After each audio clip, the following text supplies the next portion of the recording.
Thank you, Mark. So nice.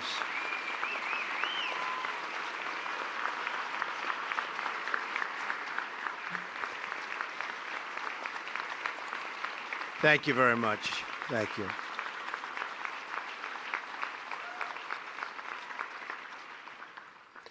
Thank you very much. It's a great honor to be here this morning, and so many faith leaders, very, very important people to me from across our magnificent nation, and so many leaders from all across the globe. Today we continue a tradition begun by President Eisenhower some 64 years ago. This gathering is a testament to the power of faith and is one of the great customs of our nation. And I hope to be here 7 more times with you.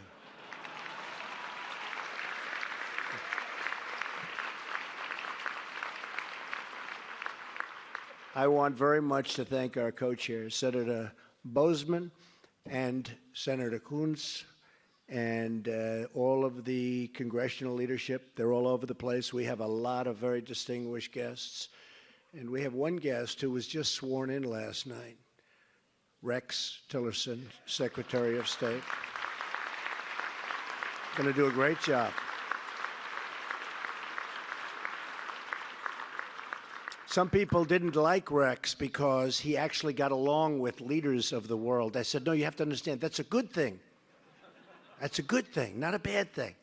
He's respected all over the world, and I think he's going to go down as one of our great, great secretaries. We appreciate it. Thank you. Thank you, Rex.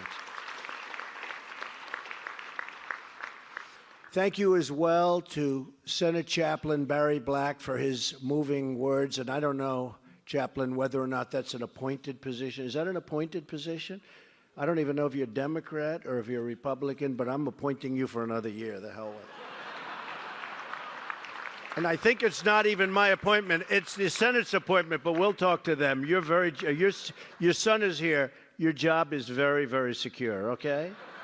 Thank you, Barry. Appreciate it very much.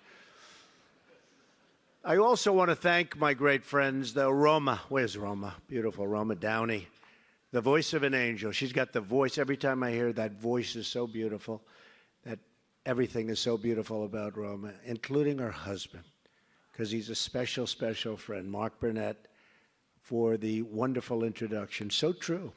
So true. I said to the agent, I'm sorry. The only thing wrong, I actually got on the phone, fired him myself, because he said, you don't want to do it. It'll never work. It'll never, ever work. You don't want to do it. I said, listen. But I really fired him after it became the #1 show. It became so successful.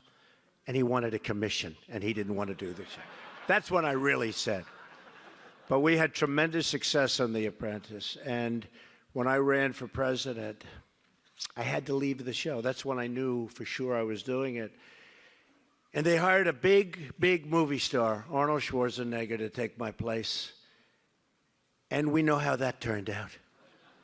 The ratings went right down the tubes. It's been a total disaster. And Mark will never, ever bet against Trump again. And I want to just pray for Arnold, if we can, for those ratings, okay?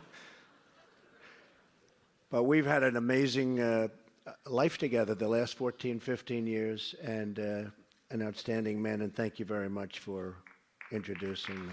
Appreciate it. It's a great honor. I also want to thank my dear friend, Vice President Mike Pence, who has been incredible. And incredible wife, Karen. And every time I was in a little trouble with something, where they were questioning me, they'd say, but he picked Mike Pence. So he has to know what he's doing. And it's true. He's been, on the scale of 0 to 10, I rate him a 12, okay? So I want to thank you. Thank you very much. Appreciate it.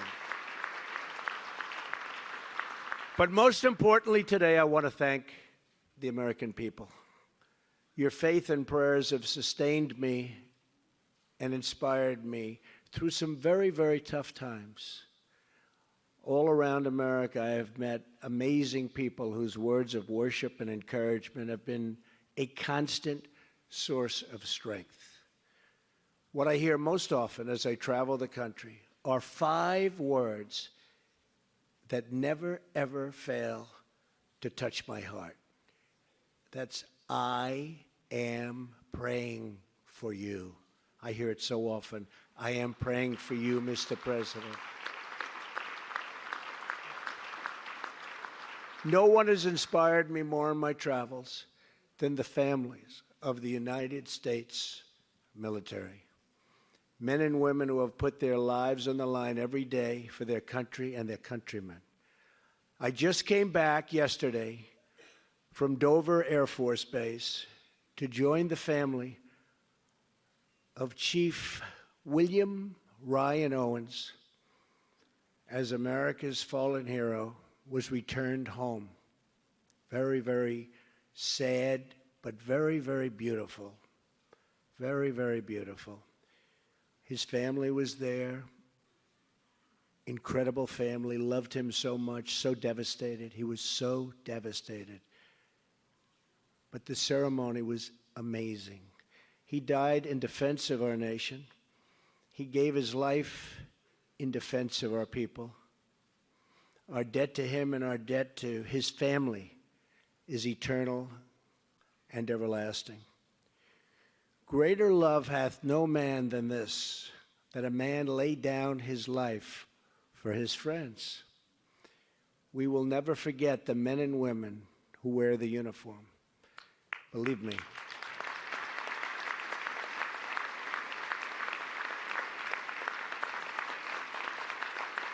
Thank you.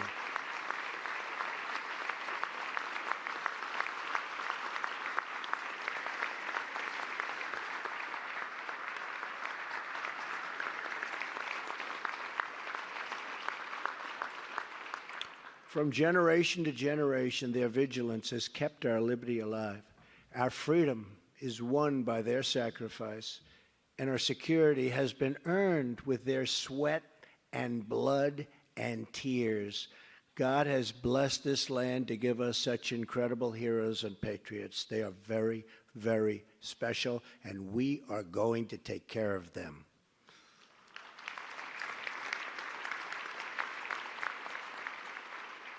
Our soldiers understand that what matters is not party or ideology or creed, but the bonds of loyalty that link us all together as one.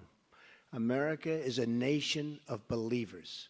In towns all across our land, it's plain to see what we easily forget. So easily we forget this, that the quality of our lives is not defined by our material success, but by our spiritual success.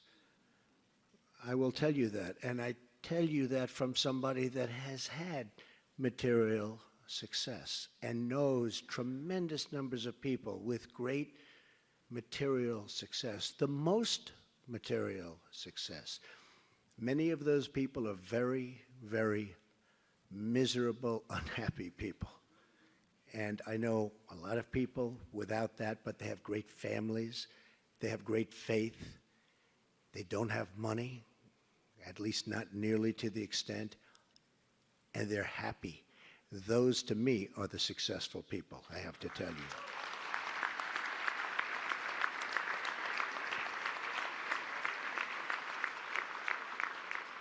I was blessed to be raised in a churched home. My mother and father taught me that to whom much is given, much is expected. I was sworn in on the very Bible from which my mother would teach us as young children. And that faith lives on in my heart every single day. The people in this room come from many, many backgrounds. You represent so many religions and so many views. But we are all united by our faith in our Creator and our firm knowledge that we are all equal in His eyes. We are not just flesh and bone and blood. We are human beings with souls. Our republic was formed on the basis that freedom is not a gift from government, but that freedom is a gift from God.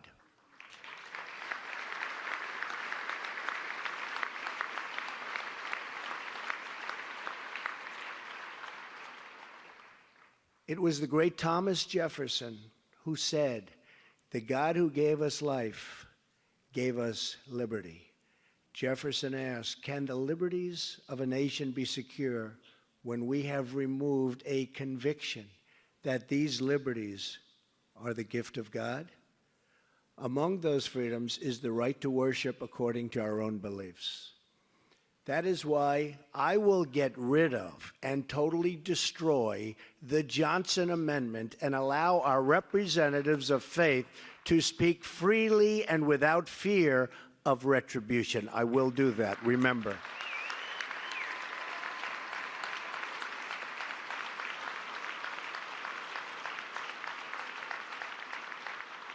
Freedom of religion is a sacred right, but it is also a right under threat all around us, and the world is under serious, serious threat in so many different ways, and I've never seen it so much and so openly as since I took the position of president. The world is in trouble, but we're going to straighten it out, okay? That's what I do. I fix things. We're going to straighten it out. Believe me, when you hear about the tough phone calls I'm having, don't worry about it. Just don't worry about it. They're tough. We have to be tough. It's time we're going to be a little tough, folks. We're taken advantage of by every nation in the world virtually. It's not going to happen anymore. It's not going to happen anymore. We have seen unimaginable violence carried out in the name of religion. Acts of wanton slaughter against religious minorities, horrors on a scale that defy description. Terrorism is a fundamental threat to religious freedom. It must be stopped, and it will be stopped. It may not be pretty for a little while. It will be stopped. We have seen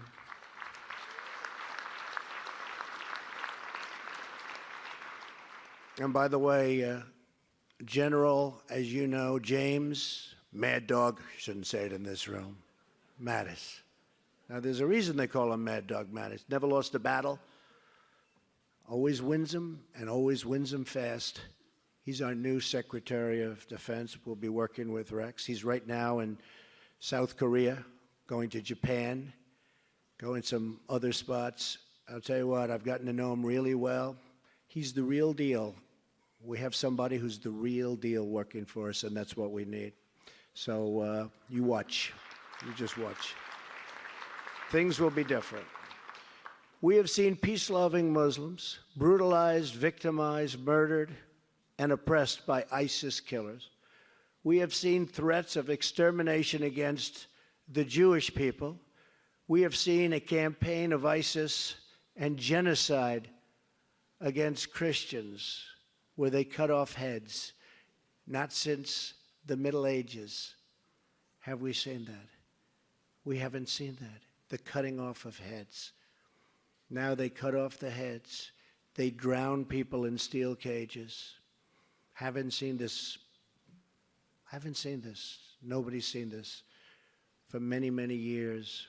All nations have a moral obligation to speak out against such violence. All nations have a duty to work together to confront it, and to confront it viciously if we have to. So I want to express clearly today to the American people that my administration will do everything in its power to defend and protect religious liberty in our land. America must forever remain a tolerant society where all faiths are respected and where all of our citizens can feel safe and secure. We have to feel safe and secure. In recent days, we have begun to take necessary action to achieve that goal. Our nation has the most generous immigration system in the world. But these are those, and there are those, that would exploit that generosity to undermine the values that we hold so dear. We need security. There are those who would seek to enter our country for the purpose of spreading violence or oppressing other people based upon their faith or their lifestyle. Not right. We will not allow a beachhead of intolerance to spread in our nation. You look all over the world and you see what's happening. So in the coming days, we will develop a system to help ensure that those admitted into our country fully embrace our values of religious and personal liberty, and that they reject any form of oppression and discrimination. We want people to come into our nation, but we want people to love us and to love our values, not to hate us and to hate our values. We will be a safe country, we will be a free country, and we will be a country where all citizens can practice their beliefs without fear of hostility or fear of violence. America will flourish as long as our liberty, and in particular, our religious liberty, is allowed to flourish.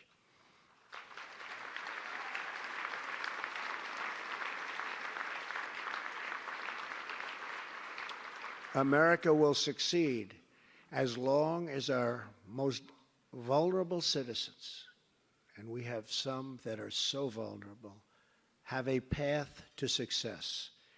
And America will thrive as long as we continue to have faith in each other and faith in God.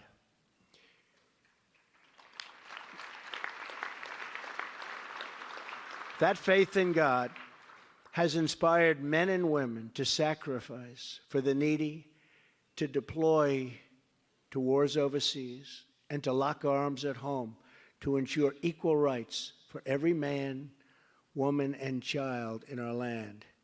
It's that faith that sent the pilgrims across the oceans, the pioneers across the plains, and the young people all across America to chase their dreams. They are chasing their dreams. We are going to bring those dreams back. As long as we have God, we are never, ever alone. Whether it's the soldier on the night watch or the single parent on the night shift, God will always give us solace and strength and comfort we need to carry on and to keep carrying on. For us here in Washington, we must never, ever stop asking God for the wisdom to serve the public according to His will. That's why, thank you. That's why President Eisenhower and Senator Carlson had the wisdom to gather together 64 years ago to begin this truly great tradition. But that's not all they did together. Let me tell you the rest of the story. Just 1 year later, Senator Carlson was among the members of Congress to send to the President's desk a joint resolution that added "under God" to our Pledge of Allegiance. It's a great thing.